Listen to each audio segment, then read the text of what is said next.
Cette vidéo date de 2009. On y voit l'imam Toujgani de la mosquée molenbeekoise El Khalid demander aux forces divines de punir les sionistes oppresseurs. Formellement, l'imam Toujgani n'appelle pas à brûler les juifs. Je pense que c'est vraiment très important de le dire directement.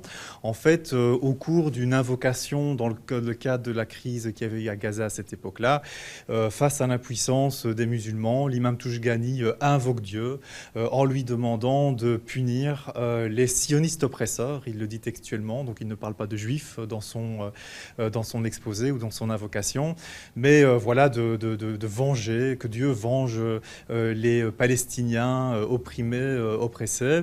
Et donc c'est vrai que les mots sont très forts. Alors même s'il faut relativiser, recontextualiser les propos de l'imam d'une des plus grandes mosquées de Belgique, c'est la personne même de l'imam Toujgani qui interpelle. On regarde l'intégralité de cette vidéo, on voit vraiment qu'il est passionné par ce discours, qu'il est emporté par ce discours. On ne parle pas d'une personne qui a 20 ans, qui pourrait avoir commis des erreurs de jeunesse. On parle d'une personne qui a 50, 60 ans, qui est bien,